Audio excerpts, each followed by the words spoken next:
ونشهد أن لا إله إلا الله وحده لا شريك له ونشهد أن سيدنا وسندنا وحبيب ربنا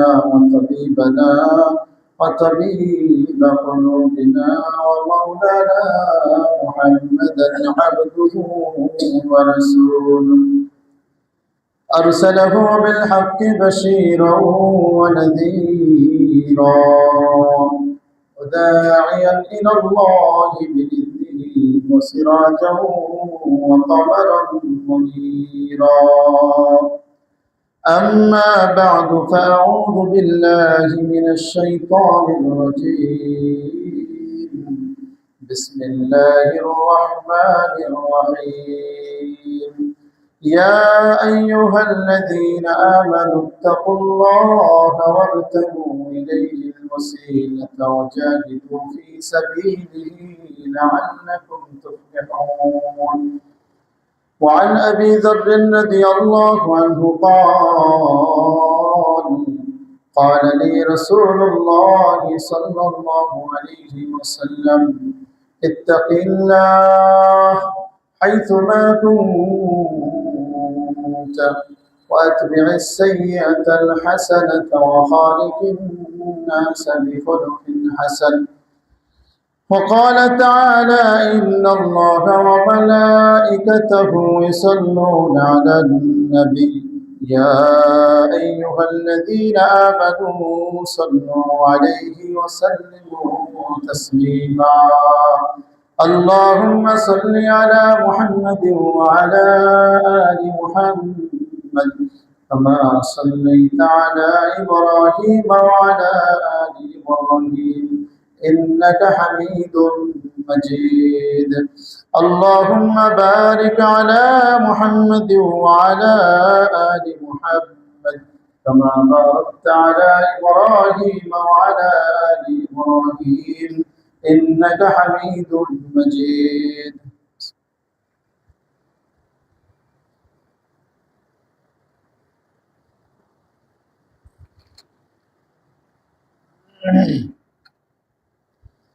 সম্মানিত মুসল্লিয়ান কিরাম, আল্লাহ পাক রব্বুল আলামিনের দরবারে অসংখ্য অগণিত শুকরিয়া যে মহান রব্বুল আলামিন আমাদেরকে অত্যন্ত ভালোবেসে দয়া করে মায়া করে সৈয়দুল আইয়াম জুমার দিন সৈয়দুল মাকান আল্লাহর ঘর মসজিদে আসার বসার তৌফিক দান করেছেন এবং কিছু দিন আলোচনা করার এবং শোনার তৌফিক দান করেছেন। এজন্য আমরা সকলে জোরে বলি আলহামদুলিল্লাহ। আল্লাহ পাক রব্বুল আলামিন মানুষকে সৃষ্টি করেছেন, সাথে সাথে আমাদেরকে এই মানুষকে সৃষ্টি করার পর আল্লাহ তাআলা আমাদেরকে দুনিয়াতে পাঠিয়েছেন। এই দুনিয়াতে পাঠিয়েছেন আমাদেরকে কি চিরস্থায়ীভাবে থাকার জন্য, নাকি ক্ষণস্থায়ীভাবে কিছুদিন প্রবাস জীবনের মতো এই দুনিয়ার জিন্দেগি কাটানোর জন্য আল্লাহ তাআলা আমাদেরকে পাঠিয়েছেন, যাতে করে আমরা এই ক্ষণস্থায়ী জীবন ব্যবহার করে চিরস্থায়ী জীবন অর্থাৎ পরকালকে সুন্দর করতে পারি, পরকালে যেন আমরা সফলতা লাভ করতে পারি। এজন্য আল্লাহ রাব্বুল আলামিন আমাদেরকে এই দুনিয়া নামক প্রবাসে আমাদেরকে পাঠিয়েছেন। যেমনিভাবে আপনি দেখবেন যে একজন ব্যক্তি, এই যে মানুষ বিদেশ যায়, প্রবাসে যায়, কি জন্য যায় ভাই? একটু ভালো থাকার জন্য, একটু বেশি সুখের জন্য, ঠিক না? তার নিয়ত থাকে যে আমি সেখানে যাব, 5 বছর 10 বছর সেখানে থাকবো, এরপরে আমার জন্মস্থান দেশে এসে সুখে শান্তিতে বসবাস করব, কোনো টেনশন করা লাগবে না। এই তো মাকসাদ, কি বলেন? এর বাইরে তো কোনো মাকসাদ আছে বলে আমার জানা নেই। ঠিক তেমনিভাবে আমাদেরকে আল্লাহ রব্বুল আলামিন এই মূল্যহীন দুনিয়া, এই তুচ্ছ দুনিয়ায় আমাদেরকে পাঠিয়েছেন এই প্রবাস জীবনের মতো। প্রবাস জীবনে একজন গিয়ে যদি 5 বছর থাকলো, 10 বছর থাকলো, সেখানে গিয়ে যদি এই 5-10 বছর যদি হেলায় ফেলায় কাটিয়ে দেয়, যা ইনকাম করে সব যদি ওখানে বসে খরচ করে নষ্ট করে আসে, তাহলে গেল খালি হাতে, ফেরার পরও তার খালি হাতে থাকতে হবে কিনা? আর ফেরার পরে তার আফসোস করতে হবে, কি করলাম আমি, ওই জীবনে তো গিয়েছি তো কষ্ট করার জন্য, কষ্ট করে আমি এখানে শান্তিতে থাকবো এই জন্য গিয়েছিলাম, কিন্তু সেখানে আমি আনন্দ ফুর্তিতে মেতেছিলাম, ফেলায় ফেলায় আমার সময়টা কাটিয়েছি, সম্পদ যা অর্জন করেছি সব সেখানে রেখে এসেছি। তো দেখা যায় যে এই নিজ দেশে এসে তার আফসোসের শেষ থাকে না। আবার দেখবেন যে অনেক মানুষ ঠিক আছে ইনকাম করেও ভালো, বাড়িতে পাঠায় অনেক কষ্ট করে, কিন্তু তার দেখা যায় যে এই দুনিয়া যে মানুষের কাছে কত তুচ্ছ, যে সে অনেক কষ্ট করে ইনকাম করার পরও সে সেটা ভোগ করতে পারে না। অনেক কষ্ট করে টাকা পাঠিয়েছে বাড়িতে, এসে দেখে স্ত্রী নাই, আরেকজনের সাথে চলে গেছে, হয় কি হয় না? এসে দেখে তার যে টাকা পয়সা যাদের নামে পাঠিয়েছে, মায়ের কাছে, ভাইয়ের কাছে, বোনের কাছে, বাবার কাছে, এসে তারাই বেঈমানি করা শুরু করে, তুমি কোনো টাকা পাঠাওনি, যা পাঠাইছে সংসারের কাজে শেষ হয়ে গেছে। এরকম হয় কি হয় না ভাই? এরকম অনেক ঘটনা আমার সামনেও আছে। নিজের মা, নিজের বাবা পর্যন্ত এই লোভে পড়ে, দুনিয়ার লোভে পড়ে সন্তানকে তাড়িয়ে দিচ্ছে। 5 বছর বিদেশ করে এসে এখন সে রিক্সা চালায়। খবর নিলাম, কেন ভাই, তোমাকে তো দেখতে রিক্সাওয়ালা মনে হয় না। বলে, ভাই আসলে আমি রিক্সাওয়ালা নয়। ঘটনা বললো, সবকিছু পাঠাইলাম, মা বাবাও পর্যন্ত আমার টাকা দিয়ে জায়গা জমি কিনেছে, তাদের নামে লিখছে, এসে দেখি আমার নাম কোথাও নেই। রাগে ক্ষোভে বাড়ি থেকে বের হয়ে এসেছে, এখন রিক্সা চালায়, আরেক এলাকায় থাকে। কি একটা অস্থির অবস্থা না? তো দেখা যায় যে আমাদের দুনিয়া কিন্তু ভাই এরকমই। আপনি যতই ইনকাম করবেন, যতই কিছু করেন না কেন, যদি হালাল ভাবে চলেন তাহলে দেখা যাবে যে স্বাভাবিকভাবে যদি চলেন তাহলে আপনি আখিরাতও কামাইতে পারবেন এই দুনিয়া দিয়ে, আর দুনিয়াতেও শান্তিতে থাকতে পারবেন। আর যদি আমরা শুধু দুনিয়ার পিছনে যদি দৌড়াই, আখিরাতকে যদি আমরা ভুলে থাকি, আল্লাহর বিধান যদি আমরা না মানি, মালি যে ইবাদত আছে ইবাদতগুলো যদি আমরা পালন না করি, তাহলে দেখা যাবে যে শুধু দুনিয়ার পিছনে আমি দৌড়াইলাম, আল্লাহর নাফরমানির মধ্যে দৌড়াইলাম, হারামের মধ্যে দুনিয়া ইনকাম করলাম। পরবর্তীতে দেখা যাবে যে ভাই অধিকাংশ ক্ষেত্রে, এটা আপনার সবার সামনে এই দৃষ্টান্ত আছে, যে অনেক টাকা পয়সা হয়েছে, এখন নিজের শরীরে এমন একটা রোগ দেখা দিছে যে রোগের কারণে এখন আর সম্পদ ব্যবহার করার সুযোগ নাই। অথবা এমন একটা অবস্থা হয়েছে, এখন অনেক কষ্ট করেছে মা বাবা, এখন মা বাবাকে এখন খাওয়াইবে, টাকা পয়সা হয়েছে, মা বাবা হয় মারা গেছে, না হলে অসুস্থ হয়ে ঘরে পড়ে আছে। এরকম হয় কি হয় না? প্রিয় ভাই, এই জন্য আমাদের বোঝা উচিত যে দুনিয়া এটা ক্ষণস্থায়ী, এটা চিরস্থায়ী নয়। এটা আমাদের জন্য একটা প্রবাস জীবন, ক্ষণস্থায়ী জীবন। সামান্য কিছু সময়ের জন্য আল্লাহ তাআলা আমাদেরকে এখানে পাঠিয়েছেন, যে কিছু অর্জন করার জন্য। কোন জায়গার জন্য? আখিরাতের জন্য। আখিরাত যেন আমার আপনার সুন্দর হয়, সেই আখিরাতের জন্য আল্লাহ রাব্বুল আলামিন আমাদেরকে পাঠিয়েছেন, যে তোমরা ওখানে একটু ভালো কাজ করে আসো, আখিরাতে যেন তুমি চিরস্থায়ী শান্তিতে থাকতে পারো। আল্লাহ রাব্বুল আলামিন আমাদেরকে ক্ষণস্থায়ী জীবন দিয়েছেন চিরস্থায়ী জীবনকে সুন্দর করার জন্য। মুসলমান হাজিরিন, এই দুনিয়া কিছুই না, দুনিয়ার কোনো মূল্য নাই। হাদিসের মধ্যে আছে, আল্লাহ তাআলার কাছে তো এই দুনিয়ার মূল্য একটা মশার ডানার সম পরিমাণও নয়। সুবহানাল্লাহ, একটা মশার ডানার সম পরিমাণও মূল্য আল্লাহ তাআলার কাছে নাই। যদি থাকতো, আল্লাহ বলেন যে কাফেরদেরকে এক ঢোক পানি পান করার সুযোগ আমি দিতাম না। আল্লাহু আকবার। রব্বুল আলামিন সূরা হাদীদের মধ্যে এই দুনিয়ার একটা স্বরূপ তুলে ধরেছেন, যে দুনিয়া আসলে কি। আমরা মনে করি দুনিয়ার মধ্যে একটি সম্পদ হবে, একটা বাড়ি হবে, কিছু জায়গা জমি হবে, আমি সফল হয়ে গেলাম। কিন্তু মুসলমান মনে রাখবেন, দুনিয়া কিছুই না, কিছুই না। রব্বুল আলামিন বলেন, ইন ইয়ালামু আন্নামাল হায়াতুদ দুনিয়া লাইবুন ওয়া লাহবুন ওয়া যিনাতুন ওয়া তাফাখুরুন বাইনাকুম ওয়া তাকাসুরুন ফিল আমওয়ালি ওয়াল আওলাদ। আল্লাহু আকবার। রব্বুল আলামিন বলেন যে জেনে রাখো, দুনিয়া হলো একটা খেল তামাশা, একটা অনর্থক বস্তু। জিনাতুন, একটা সৌন্দর্য, বাহ্যিক সৌন্দর্য। ওয়া তাফাখুরুন বাইনাকুম, এবং তোমাদের পরস্পরের মাঝে একটা অহংকার করার বস্তু আছে না। একটু সম্পদ অর্জন করে বলে, আরে তোর আর কি আছে, আমার কিন্তু এই আছে, আমার কিন্তু ঢাকা 2টা বাড়ি আছে, মুন্সিগঞ্জ 3টা বাড়ি আছে, বলে কি বলে না? এই যে আল্লাহ রাব্বুল আলামিন বলছেন তাফাকুরুন বাইনাকুম, পরস্পর তোমাদের মাঝে একটু অহংকার করা, একটু গর্ব করার বস্তু। ওয়া তাকাসুরুন ফিল আমওয়ালি ওয়াল আওলাদ, এবং তোমাদের সম্পদ, তোমাদের সন্তানাদির আধিক্যের কারণে পরস্পর একটু গর্ববোধ প্রকাশ করা। মানুষের যখন বয়স হয়ে যায়, যখন বৃদ্ধ হয়ে যায়, তখন এই ব্যক্তির কোনো কাজ থাকে না, তখন দেখা যায় যে পরস্পর চায়ের দোকানে যখন বসে তখন খুব গর্ব করে, আমার কিন্তু 10জন সন্তান, মানে আমার 10টা লাঠি, কথা সাবধানে বলো, কথা বললে কিন্তু 10 লাঠি তোমার পিঠে পড়বে, আছে না এরকম? আবার বলে আমার সম্পদ আছে, আমার গ্রামেও সম্পদ আছে, বাড়ি আছে, শহরে আমার সম্পদ আছে, এই তো মনের একটু গর্ব, এই ছাড়া কিন্তু দুনিয়ার মধ্যে আর কিছুই না। রব্বুল আলামিন আরেকটি সুন্দর দৃষ্টান্ত দিয়েছেন, কামাসালি গায়থিন আজাবাল কুফার নাবাতুহু সুম্মা ইয়াহিজু ফাতারাহু মুসফাররান সুম্মা ইয়াকুনু হুতামা। রব্বুল আলামিন বলেন দুনিয়া হলো একটি মেঘমালা বৃষ্টির মতো, যেই মেঘমালা বৃষ্টির কারণে ফসল সুজলা সুফলা হয়, ফসল যখন শস্য যখন সুজলা সুফলা হয়ে যায়, সবুজ শ্যামল ফসল যখন হয়, তখন আজাবাল কুফার নাবাতুহু, ওই ফসল কৃষককে সন্তুষ্ট করে দেয়।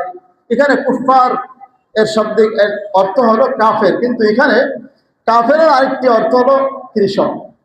তো এখানে কৃষক উদ্দেশ্য, যদিও কোনো কোনো তাফসীরবিদ ধরেছেন কাফেরদের কথা হতে, সেটা ভিন্ন দিকে যাবে, কিন্তু এখানে কৃষক উদ্দেশ্য যদি আমি নেই, তখন উদ্দেশ্য হবে যে যখন কৃষক ফসল লাগায়, ফসলটা যখন সবুজ শ্যামল হয়ে যায়, তখন তার মনে একটা আনন্দ লাগে কি লাগে না ভাই? আল্লাহ রাব্বুল আলামিন বলেন এই আনন্দ কিন্তু চিরস্থায়ী না, কিছুক্ষণ পরে দেখবা সুম্মা ইয়াহিজু, সেটা শুকিয়ে যাবে, সুম্মা ইয়াহিজু ফাতারাহু মুসফাররান, সেটাকে তুমি পীত বর্ণ অর্থাৎ হলুদ বর্ণ, একটা ধূসর বর্ণ দেখতে পারবে, সুম্মা ইয়াকুনু হুতামা, এরপরে এটা খড়কুটায় পরিণত হয়ে যাবে। এটা এই দুনিয়াটা কেমন যেন ওই রকমই, কিছু সময় একটু চাকচিক্য থাকবে, আর এরপরে গিয়ে এটা শুকিয়ে গিয়ে এটা খড়কুটার মতো পরিবর্তন হয়ে যাবে। আমাদের জীবনটাও কিন্তু ভাই এরকম, দুনিয়ার জীবন আমাদের যখন যৌবনকাল থাকে ওই যে সুজলা সুফলা ফসলের মতো, কিছুদিন পর চেহারা নষ্ট হয়ে যায়, বর্ণ পরিবর্তন হয়ে যায়, এক পর্যায়ে মানুষ একদম বেদামি হয়ে যায়, ওর কোনো দাম থাকে না। ঘরের বউ পর্যন্ত বলে মসজিদে যতক্ষণ থাকবো ততক্ষণই ভালো আছে না না এরকম? ভাইরা আমার, এজন্য যখন মানুষ অক্ষম হয়ে যায় তখন ওই খড়কুটার মতো হয়ে যায়, তার কোনো দাম থাকে না। আল্লাহ রাব্বুল আলামিন দুনিয়ার দৃষ্টান্ত দিচ্ছেন এরকম, যে দুনিয়ায় তোমরা যতই চাকচিক্য দেখে পাগল হয়ে যাও, এটার কিন্তু শেষ কিন্তু একদম খড়কুটার মতো হয়ে যাবে। শেষে তুমি দেখবা যে তোমার জীবন কোনো কাজে লাগবে না। মানুষের জীবন দেখেন, আমাদের জীবনের প্রত্যেকটা স্তর যখন আপনি পার হবেন, তখন মনে হবে পিছনের স্তরটা অনর্থক ছিল। একটা বাচ্চা যখন সে খেলাধুলা করে, তখন তার কাছে তার খেলনার বস্তুটাই সবচাইতে গুরুত্বপূর্ণ, সবচাইতে দামি মনে হয়। তার থেকে একটা খেলনার জিনিস ছিনিয়ে নেবেন, দেখবেন যে অবস্থা খারাপ করে ফেলবে, কান্নাকাটি করবে। যখন মানুষ কিশোরে পা দেয়, যৌবনে পা দেয়, তখন মনে করে হাই হাই, ছোটবেলায় কত এই সকল খেলনা দিয়ে খেলেছি, একদম অনর্থক কাজে ব্যস্ত ছিলাম, এরকম মনে হয় কি হয় না? আবার যখন যৌবনকালে মানুষ যৌবনকালের কিছু কর্ম করতে থাকে, যখন বৃদ্ধ হয়ে যায়, তখন মনে করে হাই হাই, যৌবনকালে এই কাজগুলো করতাম, এগুলো প্রথমের পিছনে ছুটতাম, কি অনর্থক কাজ করতাম, মনে হয় কি হয় না? আবার যখন বৃদ্ধকাল হয়ে যায়, মুসলমান বৃদ্ধকালের অবস্থাটা, বৃদ্ধকালের অসারতা, এটা তো বোঝা যাবে কবরে যাওয়ার পরে, কিন্তু কবরে যাওয়ার আগেও বোঝা যায়। যখন দেখবেন সন্তানাদি বড় হয়ে গিয়েছে, অনেক শিক্ষিত বানিয়েছেন, জাগতিক শিক্ষায় শিক্ষিত বানিয়েছেন, নৈতিক শিক্ষা দেন নাই, কোরআন হাদিসের জ্ঞান শিক্ষা দেন নেই। একজন লন্ডন, একজন আমেরিকা, একজন ইটালি, একজন কানাডা থাকে, বাড়িতে আছেন বুড়ো বুড়ি, তারা কোনো খোঁজ খবর নেয় না, বুড়িটাও কয়েকদিন পরে মারা গেল। এখন আপনি আছেন সুন্দর বাড়ির মধ্যে, অনেক বড় বাড়ি, সুন্দর বাড়ির মধ্যে আপনি সুন্দর বিছানার মধ্যে শুয়ে আছেন, শরীরের মধ্যে রোগ ধরে গেছে, প্যারালাইজড হয়ে গেছেন, এক গিলাস পানির প্রয়োজন। এই মুসলমান, এক গিলাস পানির জন্য, পানি আগিয়ে দেওয়ার জন্য একটা লোক কিন্তু খুঁজে পাওয়া যায় না। তখন মনে হবে হাই হাই, বৃদ্ধ বয়সে এসে গুনাহ আমল করিনি, বিরুদ্ধ বসে এসেও আমি গুনাহের মধ্যে লিপ্ত ছিলাম। মানুষের গীবত করার চেষ্টা করতাম, মানুষের ক্ষতি করার চেষ্টা করতাম, একজনের কথা আরেকজনের পিছনে লাগানোর চেষ্টা করতাম। মানুষ যখন অবসর হয়, কাজ যখন থাকে না, তখন যদি ভালো হয় তো অনেক আল্লাহর ওলি হয়ে যায়, আর যদি ভালো না হয় শয়তানের 1 নম্বর হয়ে যায়। ঠিক কিনা মুসলমান? আপনি দেখবেন বিরুদ্ধ বয়সে যেটা শয়তান হয় সেটা শয়তানের খেলাধুলি হয়। কেমনে শয়তানি করা যায়, কার পিছে লাগা যায় চেষ্টাতে, আর যেটা ভালো হয়ে যায় সেটা একদম আল্লাহর ওলি হয়ে যায়। আমাদের কি শয়তান হওয়ার দরকার না আল্লাহর ওলি হওয়ার দরকার? আল্লাহ তাআলা আমাদের সবাইকে আল্লাহর ওলি হিসেবে কবুল করে নেন, বলেন আমিন। ভাইরা আমার, বলতেছিলাম 1 গ্লাস পানির কাছেও পুরো দুনিয়া আপনার কাছে তুচ্ছ মনে হবে। 1 গ্লাস পানির কাছেও আপনার পুরো দুনিয়া তুচ্ছ মনে হবে। বাচ্চা হারুনুর রশিদ তিনি পানি চাইছেন, খাদেমের কাছে 1 গ্লাস পানি দাও, পানি পান করবো, পিপাসা লেগেছে। সামনে ছিল বাহলুল নামক একজন বুজুর্গ, যাকে তখন মানুষ পাগল মনে করত, অথচ ওই লোকটা ছিল আল্লাহর পাগল। আল্লাহর পাগল হওয়ার দরকার আছে না নাই মুসলমান? বাহলুল বলল, বাদশা নামদার, আপনি যে পানিটা পান করবেন একটা প্রশ্ন আছে, তারপরে আপনি পানি পান করেন। বলে, বলো তোমার কি প্রশ্ন?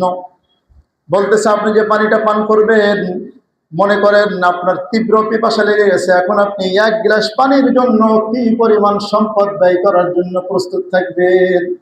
বাচ্চা হারুনুর রশিদ তখন বলতেছে, বাহলুল, যেই প্রশ্ন করেছো জেনে রাখো, আমার যদি এমন অবস্থায় তীব্র পিপাসা লেগেছে, প্রাণ চলে যাবে, ওষ্ঠাগত হয়ে গেছে, প্রাণ নাশের আশঙ্কা, 1 গ্লাস পানি পাইলে হয়তো আমি স্বস্তি পাবো, এমত অবস্থায় কেউ যদি 1 গ্লাস পানির বিনিময়ে আমার গোটা সম্পদ যদি চেয়ে বসে, আমি সেটা দিতে বাধ্য থাকিব।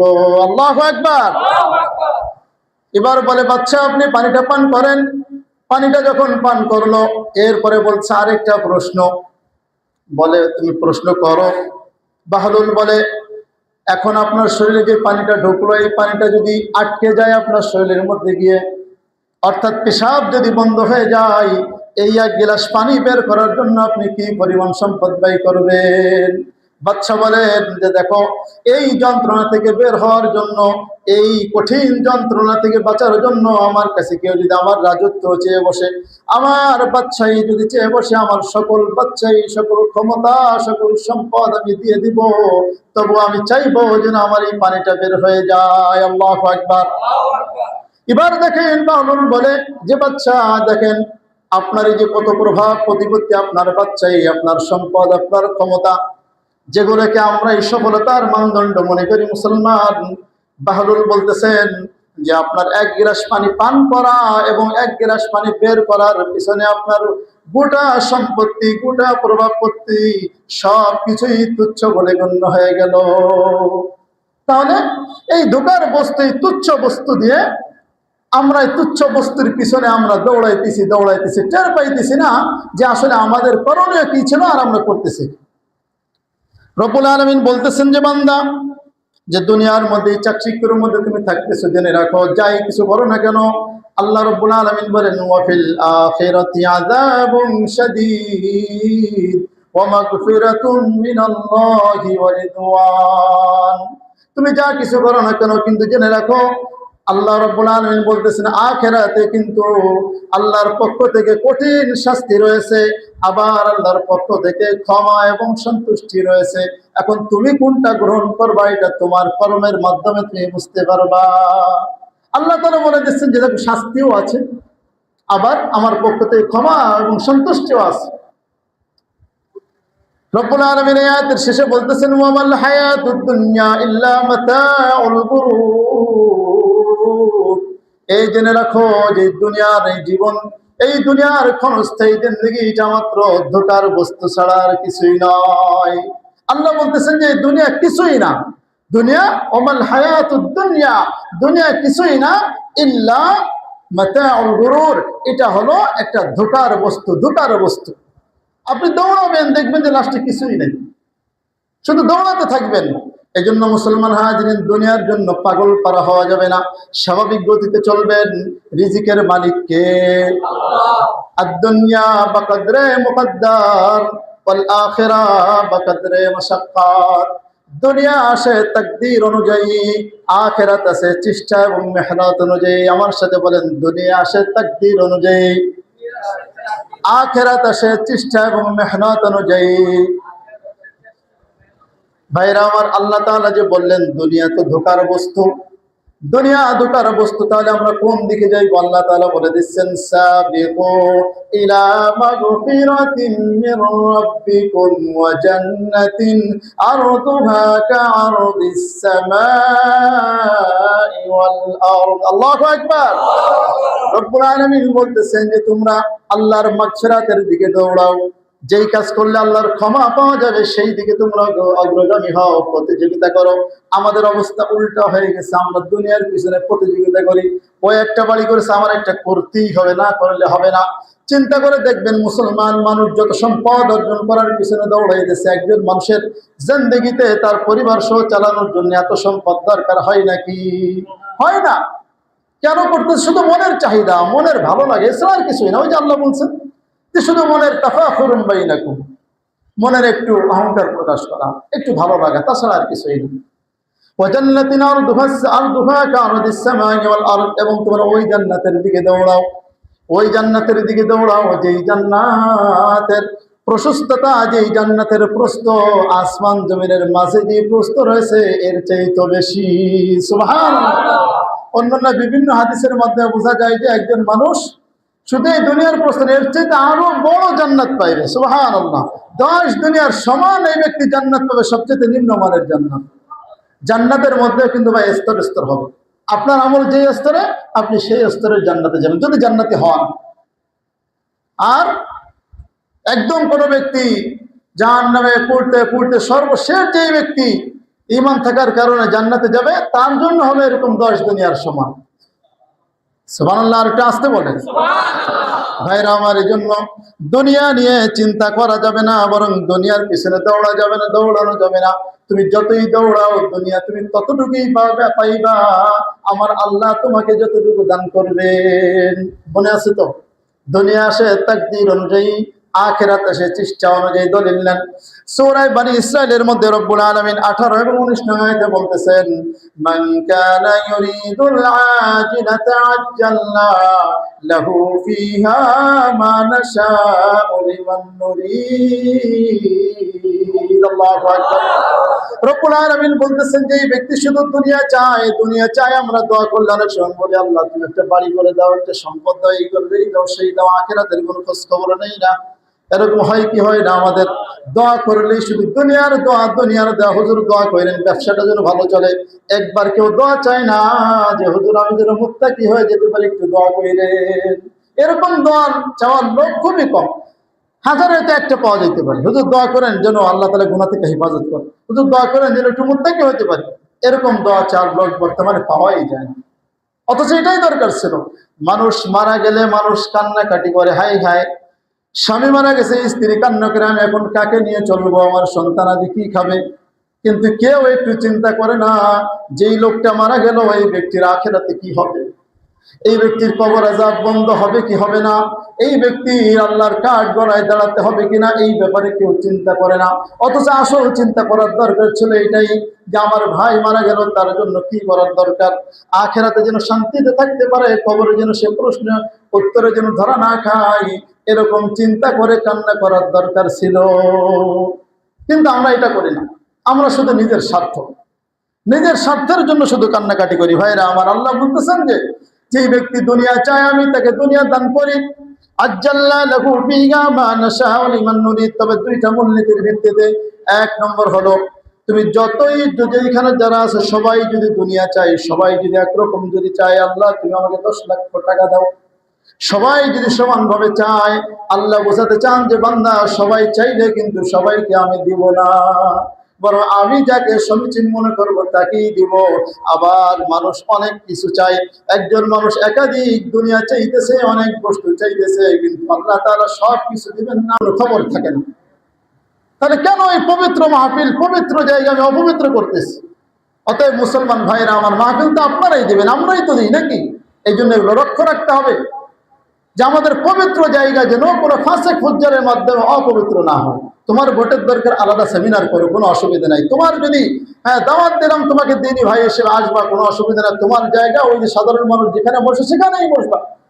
মাহফিলের প্যান্ডেল গুলো ভরে যায় এখন রাজনৈতিক নেতাদের, আর আলেম ওলামাদের বসার জায়গা থাকে না। অথচ মাহফিলের প্যান্ডেল গুলো মূলত বসার জন্য, আলেম ওলামাদের বসার জন্য বানানো হয়, সেখানে ভরা হয়ে যায় এই সমস্ত ফাসিক ফুজ্জারদের মাধ্যমে। ভাইরা আমার, এজন্য এই ধরনের মাহফিল নিকৃষ্ট মাহফিল হিসেবে পরিগণিত হবে। আমরা সতর্ক থাকি, দাওয়াত দেবেন অসুবিধা নাই, দিন ভাই হিসেবে সবারই তো দাওয়াত দেওয়া যায়। তারা আসবে, মাহফিল শুনবে, তারা বয়ান শুনবে, কোরআনের হেদায়েত থেকে কিছু হেদায়েত গ্রহণ করতে পারলে পারবে, আর না পারলে না পারবে। কিন্তু এখানে এসে ভোট চাওয়া বা এই ধরনের কিছু করা, রাজনৈতিক কোনো প্রচারণা, আপনারা কি বলেন, এটা কি সঠিক? এটা কি ঠিক কোনো পবিত্র মাহফিলে? এটা ঠিক নয়। অতএব এগুলো থেকে আমরা হেফাজতে থাকবো, বিরত থাকবো। আল্লাহ তাআলা আমাদের সবাইকে তৌফিক দান করেন, বলেন আমিন। বলতেছিলাম ভাইরা আমার, দুনিয়া শুধু চাওয়ার কারণে, দুনিয়া আপনি পাইতেও পারেন, নাও পাইতে পারেন, কোনো গ্যারান্টি আছে? কোনো গ্যারান্টি নাই। কিন্তু আল্লাহ বলতেছেন, শুধু দুনিয়া চাওয়ার কারণে তোমার জন্য জাহান্নাম অবধারিত হওয়ার ব্যাপারে গ্যারান্টি দিয়ে দিলাম। রব্বুল আলামিন বলেন, মান কানা ইউরিদুল আজিলাতা আজ্জালনা লাহু ফিহা মা নাশাউ লিমান নুরিদ সুম্মা জাআলনা লাহু জাহান্নাম। অথবা আমি এই ব্যক্তির জন্য জাহান্নাম, নাউযুবিল্লাহ, ইয়াসলাহা মাদমুমান মাদহুরা, ওই ব্যক্তি জাহান্নামের মধ্যে প্রবেশ করবে নিন্দিত অবস্থায়, বিতাড়িত অবস্থায়, বলেন নাউযুবিল্লাহ। ভাইরা আমার, তাহলে শুধু দুনিয়া চাওয়ার মাধ্যমে আখিরাত বরবাদ হয়ে যাচ্ছে, আর দুনিয়া পাওয়ার ব্যাপারে কোনো গ্যারান্টি থাকছে না। তাহলে আমাদের করতে হবে কি ভাই? দুনিয়ার জন্য বেশি বেশি দৌড়াইতে হবে না আখিরাতের জন্য দৌড়াইতে হবে? আল্লাহ তাআলা এর পরের আয়াতে বলে দিচ্ছেন, ওমান আরাদাল আখিরাতা ওয়া সাআ লাহা সা'য়াহা ওয়া হুয়া মুমিনুন ফাউলাইকা কানা সা'য়ুহুম মাশকুরা। রব্বুল আলামিন বলতেছেন, আর যেই ব্যক্তি আখিরাতের জন্য ঈমান থাকা অবস্থায় চেষ্টার মতো চেষ্টা করে, চেষ্টা করার মতো চেষ্টা করে, অর্থাৎ যেমন চেষ্টা করলে আখিরাত পাওয়া যাবে তেমন যেই ব্যক্তি চেষ্টা করবে, রব্বুল আলামিন বলেন, ফাউলাইকা কানা সা'য়ুহুম মাশকুরা, ওই ব্যক্তির চেষ্টা আল্লাহ তাআলা গ্রহণ করে নেবেন। সুবহানাল্লাহ। ওই ব্যক্তির চেষ্টা মাশকুরার অর্থ হলো ফলপ্রসূ হবে, স্বীকৃত হবে, তার চেষ্টা আল্লাহ তাআলার কাছে গ্রহণযোগ্য হবে। দুনিয়া সে পাক বা না পাক এটা তো আল্লাহর নির্ধারিত, আল্লাহ দিয়ে দেবেন। কিন্তু আখিরাতের ব্যাপারে চেষ্টা করবেন, তো আপনার চেষ্টার মাধ্যমে বুঝতে পারবেন যে আপনি আসলে আখিরাতে সফল কাম কিনা। আপনি দুনিয়ার থেকে যাওয়ার আগেই আপনি বুঝতে পারবেন। কারো বলে দেওয়া লাগবে না যে আপনি আসলে জান্নাতে যাবেন না জাহান্নামে যাবেন। এটা আপনার নিজের আমলের মাধ্যমে আপনি টের পাইবেন যে হ্যাঁ, আমি জান্নাতি কাজ করতেছি, আমি আশা রাখি আল্লাহ তাআলা আমাকে জান্নাত দিবেন। আল্লাহর রহমতের আশা রাখতে হবে। তবে এখানে একটা শর্ত দিয়েছে যে আল্লাহ রাব্বুল আলামিন, যে মুমিন থাকা অবস্থায় আখিরাতের চেষ্টা করতে হবে। এখানে একটা বিষয় মনে রাখতে হবে, আমাদের অসংখ্য মুসলমান ভাইরা, অনেক ভাই আছে আখিরাতের জন্য খালেস নিয়তে চেষ্টা করে, আসলেই তারা মহব্বতের সহিত চেষ্টা করে, নবীকে ভালোবাসে, আসলেই তারা ভালোবাসে, কিন্তু তরিকাটা হয়ে যায় গলত, ভুল তরিকায় নবীর ভালোবাসা প্রকাশ করে বিদআতে লিপ্ত হয়ে যায়, যার কারণে দেখা যায় যে তার ঈমান আমল সব নষ্ট হয়ে যাচ্ছে। বিদআত হলো এমন যে ঘুণ পোকার মতো, এই ব্যক্তি আস্তে আস্তে, যেই ব্যক্তির মধ্যে বিদআত থাকবে ওই ব্যক্তি সুন্নাত থেকে দূরে সরে যাবে। যেখানে আলো থাকে সেখানে কি অন্ধকারের আশঙ্কা করা যায়? যায় না। যেখানে অন্ধকার থাকে সেখানে আলোর আশা করা যায়? ঠিক তেমনি ভাবে যেখানে বিদআত থাকবে সেখানে সুন্নাত থাকবে না, আর যেখানে সুন্নাত জিন্দা হবে ওখান থেকে বিদআত দূরীভূত হয়ে যাবে। সুবহানাল্লাহ। তেমনি ভাবে অনেক মানুষ আছে মনে করে যে বাবার মাজারে গিয়ে যদি একটু সেজদা দিতে পারি আমার সবকিছু অর্জন হয়ে যাবে। আছে না না এরকম? পীর আউলিয়াদের মাজারে গিয়ে তারা সেজদা দেয়, পীর আউলিয়াদের নামে তারা মান্যত করে, নিজের ঈমানটা ক্ষয় দিয়ে আসে। আল্লাহ ব্যতীত অন্য কোনো ব্যক্তির নামে, অন্য কোনো পীরের নামে, অন্য কোনো বাবার নামে মান্যত করা সম্পূর্ণ শিরক। আল্লাহ ব্যতীত অন্য কোনো ব্যক্তির জন্য, অন্য কোনো বস্তুর জন্য সিজদা করা সম্পূর্ণ শিরক। কেউ যদি মনে করে যে বাবার দরবারে মাহমুদ মাজারে গিয়ে যদি একটু সিজদা করতে পারে আমার সন্তান হয় না, 10 বছর হয়তো একটা সন্তান হতেও পারে, অথচ খোঁজ নিয়ে দেখলে দেখা যাবে যে ওই বাবারই জীবনে সন্তান হয় নাই। আছে না নাই এরকম? আরে বাবা কবরের মধ্যে তার কি অবস্থা আছে এটার কোনো খবর নাই। কোরআনের বিভিন্ন আয়াতের মাধ্যমে স্পষ্ট হয় যে কবরস্থ যারা থাকে তারাই প্রতিযোগিতা করে, তারা কে জাহান্নাম থেকে বাঁচবে সেই চিন্তায় তারা চিন্তিত থাকে। তাহলে তার কাছে আমরা কিভাবে চাই? সাধারণ মুসলমানরা এরা যায় ঠিকই, আল্লাহর জন্যই যায়, মহব্বত ঠিকই থাকে আল্লাহর জন্য, আখিরাতের জন্যই যায়, কিন্তু বুঝে না যে সিজদার উপযুক্ত একমাত্র আল্লাহ তাআলা। ওখানে গিয়ে সিজদা দিলে তো আমার জুলুম হয়ে গেল, ঈমান চলে গেল। এই জন্য আল্লাহ বলতেছেন আখিরাতের জন্য চেষ্টা করবা ঈমান থাকা অবস্থায়। ওই ব্যক্তিও কিন্তু, যে ব্যক্তি মাজারে গেল আখিরাতের জন্যই চেষ্টা করতে গেল, ওই ব্যক্তি সওয়াবের নিয়তেই গেল, কিন্তু ওই ব্যক্তি ঈমানটা নষ্ট করে আসলো, শর্ত পাওয়া গেল না, তাহলে ওই ব্যক্তির চেষ্টাও বিফলে চলে যাবে। ভাইরা আমার, এর জন্য আমাদের চেষ্টা করার দরকার কিসের জন্য? আখিরাতের জন্য, দুনিয়ার জন্য নয়। দুনিয়ার জন্য আমি চেষ্টা করি আর না করি, আল্লাহ তাআলা আমাদের জন্য যতটুকু নির্ধারণ করেছেন ততটুকুই আমি পাই। ভাইরা আমার, এই দুনিয়ার জন্য নয়, বরং আখিরাতের জন্য আমরা চেষ্টা করব। আখিরাতে যদি আমরা মুক্তি পেতে চাই, আখিরাতে যদি আমরা সফলকাম হতে চাই, আখিরাতে যদি আমরা জান্নাত পেতে চাই, আখিরাতে যদি আমার নবীজি সাল্লাল্লাহু আলাইহি ওয়াসাল্লামের শাফাআত পেতে চাই, তাহলে আমাদের জন্য করণীয় কি জানার দরকার আছে না নাই? রব্বুল আলামিন বলতেছেন সূরা মায়েদার 35 নং আয়াতে, ইয়া আইয়ুহাল্লাযীনা আমানুত্তাকুল্লাহ। আল্লাহু আকবার। রব্বুল আলামিন বলতেছেন যে বান্দা, তুমি আল্লাহ তাআলাকে ভয় করো, তাকওয়া অর্জন করো, ওয়াবতাগু ইলাইহিল ওয়াসিলা, এবং আল্লাহ পর্যন্ত পৌঁছতে, আল্লাহর নিকটবর্তী বান্দা হওয়ার জন্য যা যা দরকার সকল মাধ্যম তুমি গ্রহণ করো। ওয়াবতাগু ইলাইহিল ওয়াসিলাতা ওয়াজাহিদু ফি সাবিলিহি লাআল্লাকুম তুফলিহুন, এবং তার রাস্তায় জিহাদ করো, তার রাস্তায় তুমি আখিরাত পাওয়ার জন্য প্রচেষ্টা করো, তাহলে দেখা যাবে যে লাআল্লাকুম তুফলিহুন, তুমি সফলকাম হয়ে যাবা। সুবহানাল্লাহ। এখানে ওসিলা দ্বারা বোঝানোর উদ্দেশ্য হলো যে, তাফসীরের মধ্যে রেখে যে এই তাকাররাবু ইলাল্লাহ বিতাআতিল্লাহি ওয়াল আমালি বিমা ইউরদিহ, অর্থাৎ তুমি আল্লাহ তাআলার আনুগত্যের মাধ্যমে এবং আল্লাহ তাআলার সন্তুষ্টিমূলক কাজের মাধ্যমে আল্লাহ তাআলার নৈকট্য হাসিল করো। অর্থাৎ আল্লাহ তাআলার ইবাদত, তাকওয়ার সহিত ইবাদতগুলো গ্রহণ করাটাকে ওসিলা গ্রহণ করা বলা হয়েছে। সবগুলো তাফসীরে একই অর্থ। তাফসীরে মাআরিফুল কোরআন আরেকটু ধরেছে, সেটা হলো যে এগুলোর সাথে সাথে উলামা, মাশায়েখ, হক্কানি আলেম, পীর, মাশায়েখ, তাদের কাছেও যদি কোনো ব্যক্তি যায় আল্লাহকে পাওয়ার জন্য, তাহলে এই আয়াতের মাধ্যমে সাব্যস্ত হয় হক্কানি পীরের কাছে গেলে যেতে পারে। এ মুসলমান, একজন হক্কানি আলেমের কাছে গেবেন, আপনি আল্লাহর পরিচয় পাবেন। কথা বলেন ঠিক কিনা? একজন আলেমের কাছে যাবেন, আপনি নবীর পরিচয় পাইবেন, আপনার মধ্যে তাকওয়ার স্পিড আরো বেড়ে যাবে, ঈমান আপনার মধ্যে বেড়ে যাবে। কোরআনের বহু আয়াতের মাধ্যমে স্পষ্ট যে মানুষ যখন নেক আমলের মধ্যে থাকে, যখন মানুষ নেক আমলের মধ্যে থাকে, নেককার মানুষের কাছে থাকে, তখন তার ঈমানটা বাড়তে থাকে, তার ঈমান বাড়তে থাকে। ফাআম্মাল্লাযীনা আমানু ফাযাদাতহুম ঈমানা, যারা ঈমান গ্রহণ করে তাদের মধ্যে ঈমান আরো বৃদ্ধি হতে থাকে।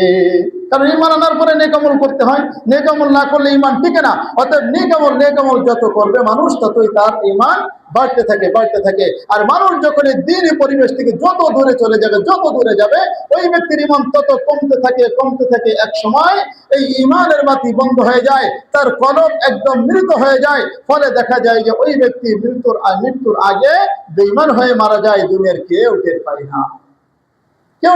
এই জন্য মুসলমান হাজিরিন, তাকওয়া হাসিল করতে হবে। তাকওয়া কাকে বলে?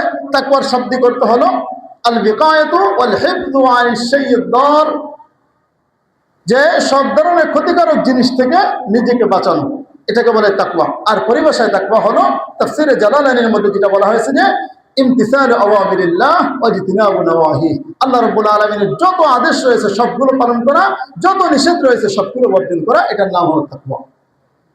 এক কথায় সবকিছু এসে গেছে। আরো বিভিন্ন তাফসীরের মধ্যে অনেক লম্বা আলোচনা রয়েছে। আল্লাহ তাআলা আদেশ পালন করা, নিষেধ থেকে বিরত থাকা, আল্লাহর ভয় অন্তরে রেখে, আল্লাহ যে মহান, সেই মহান বিষয়টা অন্তরে বিশ্বাস রেখে আমল করা, তাহলে সে মুত্তাকি হতে পারবে, অন্যথায় মুত্তাকি হতে পারবে না। ভাইরা আমার, হযরত আলী রাদিয়াল্লাহু আনহু তাকওয়ার ব্যাখ্যা করেছেন চারটি জিনিসের। কয়টি জিনিসের? চারটি জিনিসের। এক নম্বর হলো আল খাউফু মিনাল জালিল ওয়াল আমালু বিত তানজিল ওয়াল কানাআতু বিল কলিল ওয়াল ইস্তিআদাদু লিয়াউমির রহিম। আলী রাদিয়াল্লাহু আনহু বলেন, এক নম্বর হলো আল খাউফু মিনাল জালিল, আল্লাহ তাআলাকে পরিপূর্ণ ভয় করা। এই ভয় করা মানে হলো সাপ বিচ্ছু বাঘ ভাল্লুক থেকে ভয় করার মতো নয়, বরং আল্লাহকে আপনি মুহাব্বতের সহিত ভয় করবেন। যেমন সন্তান বাবাকে ভয় করে, সন্তান বাবাকে ভয় করে যেমনি ভাবে খারাপ কাজ থেকে বিরত থাকে, আপনি মুমিন, আপনি যদি মুত্তাকি হতে চান তাহলে আল্লাহর ভয়ে সব ধরনের গুনাহ থেকে বিরত থাকতে হবে। 2 নম্বর হলো আমালু বিত-তানজিল, কোরআন এবং সুন্নাহ অনুযায়ী জীবন পরিচালনা করতে হবে। সব কাজে কোরআন সুন্নাহ আগে, সব কিছুর আগে কোরআন সুন্নাহ রাখতে হবে নাকি সামাজিক প্রথা আগে রাখতে হবে? কথা বলেন। কোরআন সুন্নাহ আগে রাখতে হবে। ওয়ালা আমালু বিত-তানজিল, 3 নম্বর হলো ওয়াল কানাআতু বিল কলিল, অল্পে তুষ্ট হতে হবে। শুধু চাই চাই চাই চাই এমন করা যাবে না। আল্লাহ তাআলা যা দিয়েছেন আলহামদুলিল্লাহ, খাইলেও দিন যায়, না খাইলেও দিন যায়। কথা বলেন, ঠিক কি না? আপনি একদিন একটু কম খাইবেন, রাত পাবে না? একদিন একটু বেশি খাইবেন, রাত পাইবে না? রাত তো পাইবে, বরং বেশি খাইলে পরদিন আরো আপনার হাসপাতালে যাওয়ারও আশঙ্কা থাকে, কিন্তু কম খাইলে সে আশঙ্কা নাই। এই জন্য অল্পে তুষ্ট থাকতে হবে, যা দেয় আলহামদুলিল্লাহ। 4 নম্বর হলো ইস্তিদাদু লিয়াউমির রহিম, আখিরাতের জন্য আপনার চেষ্টা করতে হবে। আখিরাতের জন্য চেষ্টা করতে হবে। চেষ্টা প্রচেষ্টা একমাত্র আখিরাতের জন্য, অন্য কোনো উদ্দেশ্যে হবে না। তাহলেই আপনি পরিপূর্ণ মুত্তাকি হতে পারবেন। ভাইরা আমার, মুত্তাকি হওয়ার যে কত উপকারিতা ফলাফল রয়েছে, হযরত ফাইরুজাবাদী তার একটা কিতাব রয়েছে বাসায়রু যাবিত তাময়িজ, এই কিতাবের মধ্যে কোরআনে প্রায় 29 জায়গায় এই মুত্তাকি বান্দাদের তাদের সফলতার সুসংবাদ, তাদের পুরস্কারের সুসংবাদ আল্লাহ তাআলা দিয়েছেন। সুবহানাল্লাহ। তার মধ্যে থেকে ইনি প্রায় 12টা উল্লেখ করেছেন এই কিতাবের মধ্যে।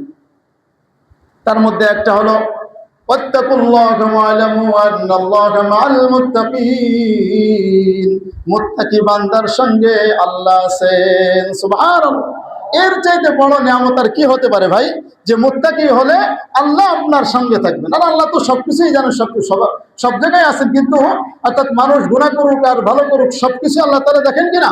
সবকিছুই দেখেন, কিন্তু আপনার সাথে থাকা, এটা তার মানে হলো আপনি বিপদে আপদে পড়বেন। একজন বন্ধু যেমন বন্ধুর কাছে থাকে মহব্বতের সহিত, ঠিক তেমনি ভাবে আল্লাহ তাআলা আপনাকে নজরদারিতে রাখছেন, আপনি যেন আপনার মাধ্যমে কোনো গুনাহ না হয়, আপনি যেন একমাত্র আখিরাতের কাজ করতে পারেন, এই হিসেবে আল্লাহ তাআলা আপনার সাথে থাকবেন। সুবহানাল্লাহ। আরো বিভিন্ন আয়াতের মাধ্যমে স্পষ্ট হয় যে মুসলমান দুনিয়ার মধ্যে যত সমস্যা থাকবে সব সমস্যার সমাধান করে দেবেন তিনি কে? মানুষ যখন তাকওয়া হাসিল করবে তখন আল্লাহ রাব্বুল আলামিন তার জন্য সকল সমস্যার সমাধান বের করে দিবেন। সুবহানাল্লাহ। রিজিকের জন্য মানুষ চুরি করে, ডাকাতি করে, তাকওয়া ছেড়ে দেয়, গুনাহের কাজের মধ্যে লিপ্ত হয় শুধুমাত্র রিজিকের কারণে। আল্লাহ বলেন ওয়ারযুকহু মিন হাইথু লা ইয়াহতাসিব, আল্লাহ রাব্বুল আলামিন তাকে এমন অকল্পনীয় অভাবনীয় প্রশস্ত রিজিক দান করবেন। সুবহানাল্লাহ। এমন জায়গা থেকে রিজিক দেবেন যে এই জায়গা থেকে তার রিজিক আসাটা অসম্ভব মনে হয়েছিল, কিন্তু আল্লাহ তাআলা তাকে সেখান থেকে রিজিক দান করবেন, হালাল রিজিক দান করবে, প্রশস্ত রিজিক দান করবে। ভাইরা আমার, এই জন্য মুত্তাকি হওয়ার দরকার আছে না নাই ভাই? আখিরাতে যদি সফলকাম হতে চাই মুত্তাকি হতে হবে। আখিরাতে যদি সফলকাম হতে চাই আখিরাতের জন্য চেষ্টা করতে হবে, দুনিয়ার জন্য নয়। দুনিয়ার জন্য স্বাভাবিক চেষ্টা করবেন, আপনার ভাগ্যে যা থাকলো। মুত্তাকি হওয়ার জন্য নেক কাজ বেশি বেশি করার সাথে সাথে গুনাহের কাজ ছাড়তে হবে, গুনাহের কাজ ছাড়তে হবে, তওবা করতে হবে। তওবা করলে আল্লাহ খুশি হয়। ইন্নাল্লাহা ইউহিব্বুত তাওয়াবিন ওয়া ইউহিব্বুল মুতাতাহহিরিন, আল্লাহ রাব্বুল আলামিন তওবাকারীকে ভালোবাসেন। সুবহানাল্লাহ। যা ভাইরা আমার, যা শুনলাম যে আমরা আখিরাতের জন্য প্রস্তুত হব, তাকওয়া হাসিল করব, আল্লাহ তাআলার সকল আদেশগুলো মানব, সকল নিষেধ থেকে বিরত থাকব, আর দ্বীনি যত কাজ পাইব সকল কাজের মধ্যে আমরা চলার চেষ্টা করব, পারবো তো ইনশাআল্লাহ। আল্লাহ তাআলা আমাদের সকলকে তৌফিক দান করেন, আমিন। আখির দাওয়ানা আলহামদুলিল্লাহি রাব্বিল আলামিন।